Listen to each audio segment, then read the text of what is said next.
call this CUB Board of Directors meeting to order. We've circulated the minutes. Do I hear a motion to approve the minutes? So moved. A motion, do I hear a second? Second. There's a motion second. Any discussion? All in favor say aye. Aye. Motion approved. On to approval of vouchers. I hear a motion to approve the vouchers. So moved. Do we hear a second? Second. There's a motion and a second. Any discussion? All in favor say aye. Aye. Motion carries. Approval for monthly reports for September. General Manager. Thank you, Mr. Chairman. We continue to exceed our forecast in all three departments, and we're very pleased with that. Dudley, I'm going to ask you if you've got any comments on this. Sure. Before you have the revenue and expense summary for the year through September, for the month in the electric department had a net income of $139,000. That puts us $125,000 ahead of the forecast. You can see up here our sales are a little bit down from where we expected, but our power cost is down even more. That's where that margin comes in. And our operating maintenance expense are pretty much on target. In the water and sewer department, the change in net assets for the month was $90,000. For the year, that puts us $70,000 ahead of the forecast. You can see the water sales are pretty much spot on. The sewer sales are running well behind. That's really the industry. We've had some, Ashen in particular has cut way back on their water and sewer usage for some reason. But the operating expenses, as you can see, $73,000 less than we had forecasted to date, so that all adds up.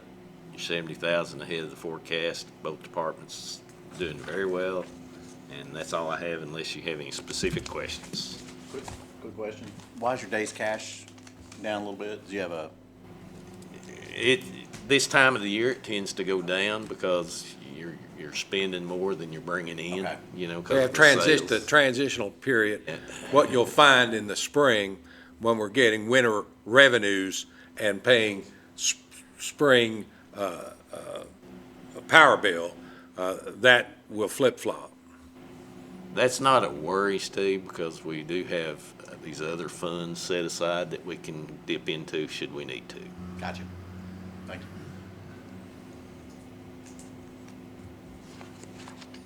Any other questions? Do I hear a motion to approve monthly reports? Make that motion. Do I hear a second? Second. Any discussion? All in favor say aye. Motion carries. Project status reports. Thank you, Mr. Chairman. In electric, we are tracking two projects with aerial cable. Todd, if you'd like to say a few words on that, it'd be great. Thank you, Greg. Like Greg mentioned, we got two projects in the electric department we're currently tracking. One up on South Tarcala, the other on Richards Drive, both aerial cable lines. Both are going very well. The South Tarcala should be complete within the next week, and the Richards Drive easily be complete next month as scheduled. So, unless you got any further questions, both on track, going well. Sounds good. Any questions? Mr. Chairman, we've got one project that we're tracking in our water and sewer department. This is improvements on Faust Kearney. And Greg, if you've got a comment you want to say on that. Yeah, the construction schedule is on schedule. They're actually mobilizing this month to begin the bore and everything to make the water line tie in, so everything's good out there. Any questions? Moving on. Item 7. Item 7 is approval of a purchase order, Mr. Chairman, and I'm going to direct your attention to the fleet vehicle quotes. We had 10 bids, and we had 2 responding, Ray Varner and Ted Russell. We can tell you that we are surprised. When we put this budget together, the budget was $230,000, and then with the way the economy and the COVID and the shortages were going, and prices were going up, and what you could sell a 2011 Honda for, we thought we were going to be in great trouble. But honestly, Some of these, we've got almost as much as a 30% discount off of the sticker price. That's got a lot to do with TV PPA, because we're part of that consortium to buy in bulk. So we were very pleased that we were split it out.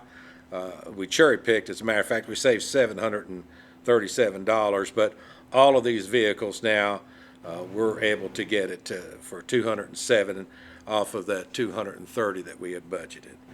Recommended board approval. Do I hear a motion to approve?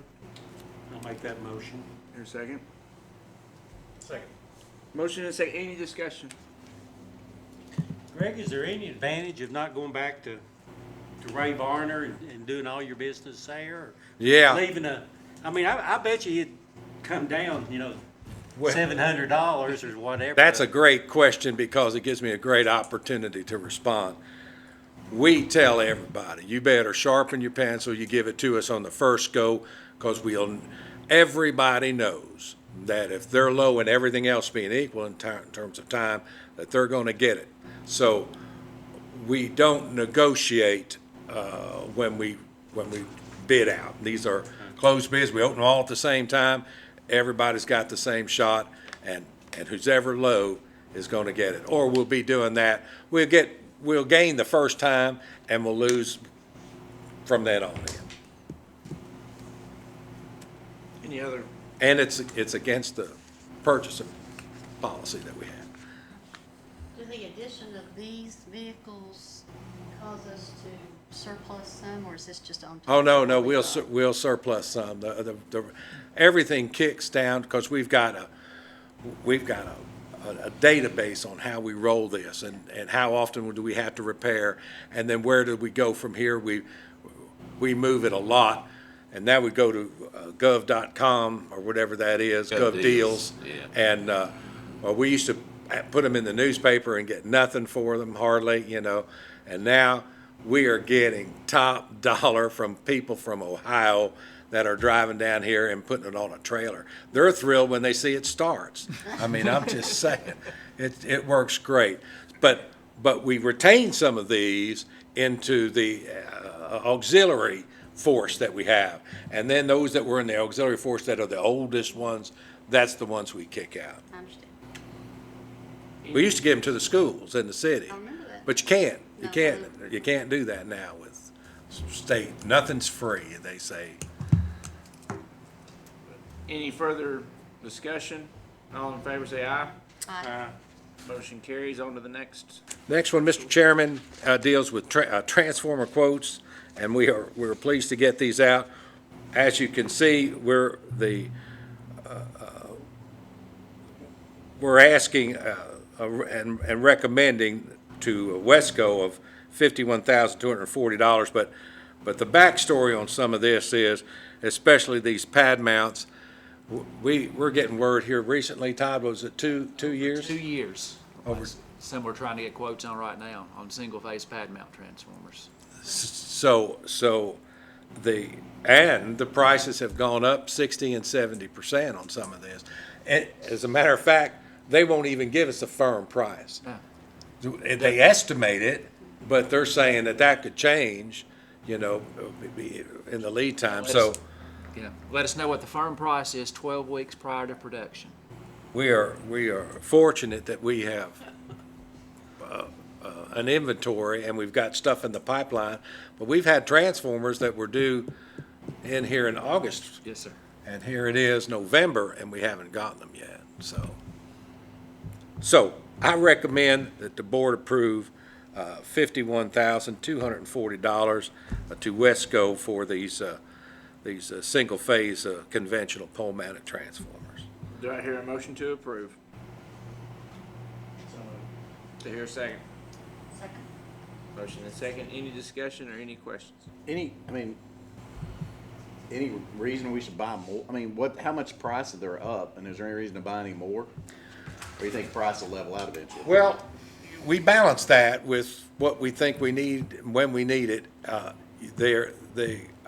We are concerned about these pad mounts, because that is the underground of choice for residential development. Now, some of our residential developments assured us months ago, years ago, that they've got an in with people that got these sitting on a block somewhere. I'm praying that that's the truth. I don't think that it is, and I think there's gonna be a real problem, because I think that that's gonna be a bottleneck that we have no control over, and we have documented where we have insisted that there is a time crunch, and the cost and the delivery date is continuing to advance, and there's no response from a lot of that. So if they've got other arrangements, I'm happy. If not, there's not a thing we can do. And I see that as a potential problem. Any other discussion? All in favor say aye. The motion's approved. On to item 8, approval of a work order. We've got a work order that we're asking the board to consider. And Todd, if you don't care, why don't you just go over that? Sure. Like Greg said, one work order for approval this month, which was included in our capital budget for this year. Again, another one of these lines, we're replacing a small open wire conductor with new aerial cable for a lot higher reliability.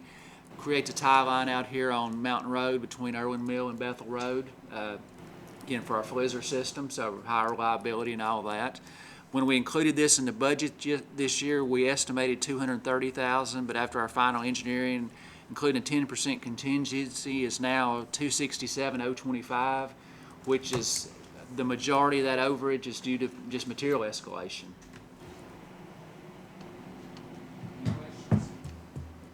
Do I hear a motion to approve the work order? I'll make that motion. Is there a second? Second. Any discussion? All in favor say aye. Aye. Motion carries. On to item 9, General Manager. Thank you, Mr. Chairman. We have, and you direct you in your packet to the tax equivalence payments that we do to the cities and the counties that we serve in. They're up this year, and we're happy to pay this. It's a lot of money. And I remind the board that these are maximums, and some utilities don't pay the maximum, but we are paying the maximum allowed by law to all of these taxing districts. Dudley, is there comments that you want to make on this? I just briefly go over as you can see right here in this column, this is what the calculation is for this year, and it's based on our net plan and our power revenue less power cost. It's a complex formula, but TVA checks it. I do it. TVA checks it and verifies that I didn't make a mistake. As you can see, the city of Clinton gets the bulk, and that's because we are a part of the city of Clinton. That's the benefit they get, and overall, it's just up $30,000, which is kind of low for the year, really, compared to what it usually is. But there's a lot of different things that go into that, equalization ratios and tax rates. But it is what it is. As Greg says, it's the maximum that the state formula allows us to pay. We recommend the board approve that, Mr. Chairman, and we're happy to be a participant to these taxing districts in lieu of tax payment. Do I hear a motion to approve tax payments? So moved. Do I hear a second? Motion is second. Any discussion or questions? Hearing none, all in favor, say aye. Aye. Recommendation is approved. On to other business. Thank you, Mr. Chairman. I'd like to start out by, we periodically get some very nice compliments from our customers. They do it at the counter. We have an avenue through our website. I get calls, I get cards and letters, and we recently got what I think is just a very nice one. It was directed to Todd because it happened with one of their crews, and apparently this guy goes and he identifies right down to the truck number and everything else of the individuals that were involved. They arrived at their home to remove a hazardous pole and install a new one, he says, and one of our excellent foremen, Daniel Moody, and his crew were awesome, and the installment was impressive to watch. Their professionalism, teamwork, friendly attitudes reflected very highly on CUB. Needless to say, your CUB team was very remarkable, and we're grateful to have this crew complete this dangerous task. We wish many blessings to you on your crew and also your crew and staff at CUB. And that was out of a very nice couple out of Andersonville. I'd just like to share those things. I don't share with you some of the negatives. We get those on voicemail, and we generally listen to them several times, some for entertainment. So, in addition, given the state of the COVID virus, and we have restricted travel, unnecessary or unwarranted travel to internally, unless it is of a high priority. Because of that, and given the fact that it is still an issue, we're still splitting our crews, we're going to cancel the Christmas lunch again this year, which is very unfortunate because this makes year 2. But what I'm hoping to do is as soon as we see, and hopefully maybe in the spring, we see a break in this, then I'm going to try to have some kind of a celebration, recognizing the fact that we're through COVID, but also an opportunity for our people to gather together. So, no Christmas lunch this year. Our electric, water, and sewer audits are in, and they are clean. Doug got a PDF of that. We don't have hard copies yet. The auditors also aren't finished with the pension audits, which is always the last end of what they do. But as soon as they're all available, we'll ask our auditors to come in to one of our board meetings, and we'll have those financial statements available for you. But I wanted to give you the heads up, at no surprise, that they represent exactly what you see every month. This past Monday, both KUB and CUB received a request from WATE, AT on your side, WAT on your side, for a phone interview to address water contaminants identified by the Environmental Working Group, EWG, in their 2021 tap water database. While every utility in the state and the county, I believe, fell outside of their recommended limits, KUB and CUB seem to be the go-to utilities for our region when WATE has a question. And I'm taking that as a compliment. They're always good to us, and we always help them and educate them to cipher out the facts when they get these outside groups coming in. Now, the EWG, they are an American activist group that specializes in research and advocacy in the areas of subsidies, toxic chemicals, drinking water pollutants, corporate accountability. They're a nonprofit, and they were founded in 1993 by Mr. Ken Cook. And from what I'm able to gather, the EWG puts out their minimums for water contaminants, and then they give you a list of water filters that are approved to remove them.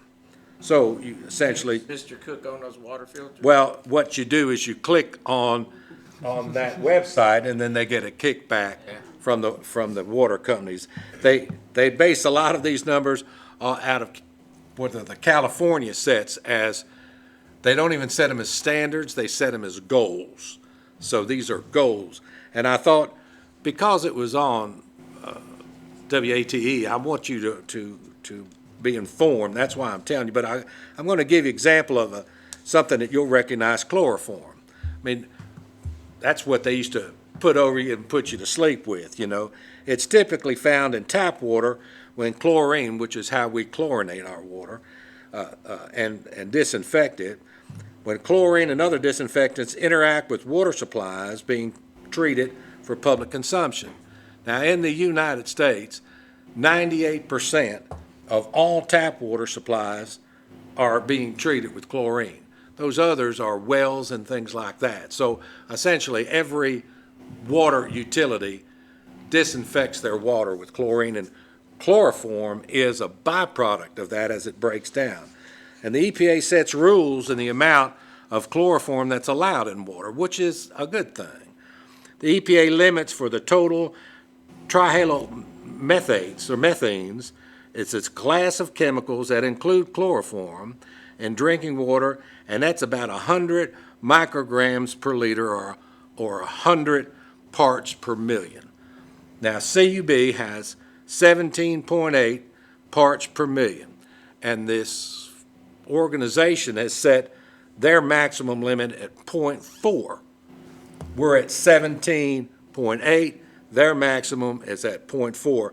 And to give you an idea, because then I say, well, what's California?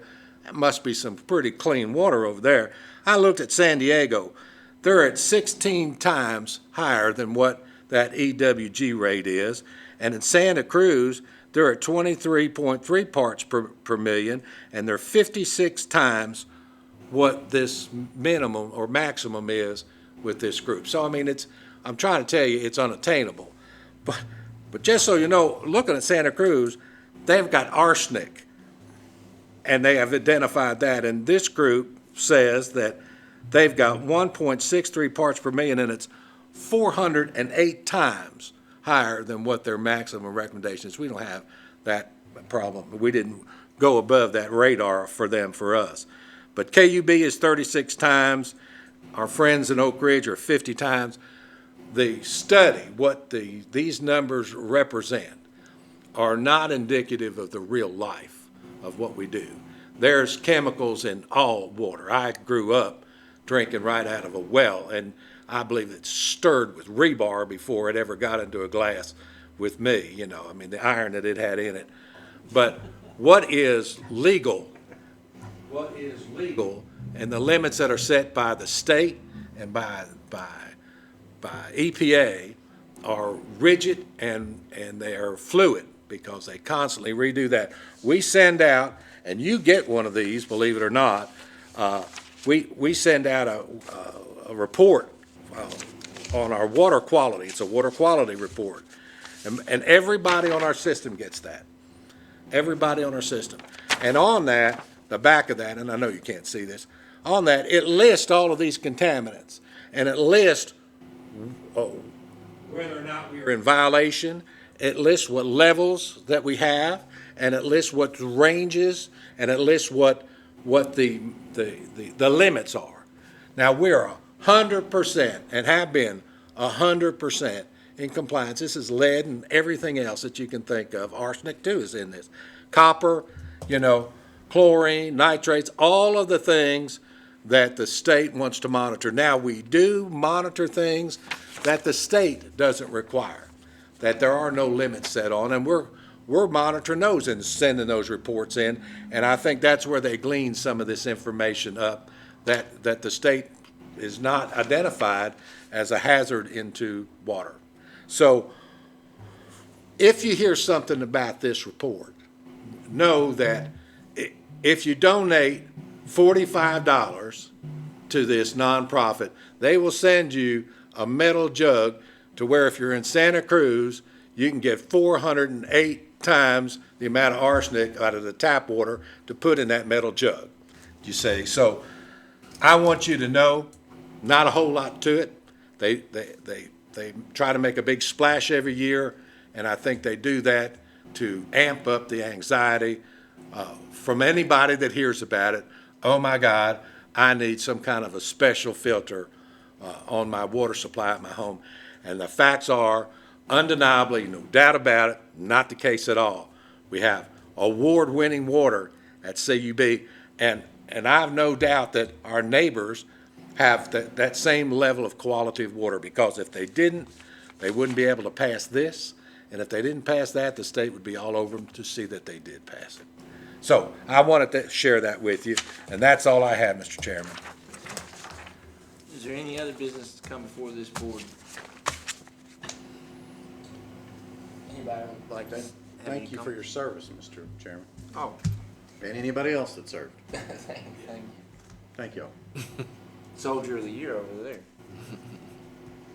You know, it just reduces the honor, you know, depending on who receives it. But I I'm was, still processing the rebar comment and how that's impacted you. 1971, I got a stripe, and I got a trip to East Berlin when the wall was up. I thought, you know, I would have rather gone to Hawaii, you know. Well, if there's no further business, I will adjourn.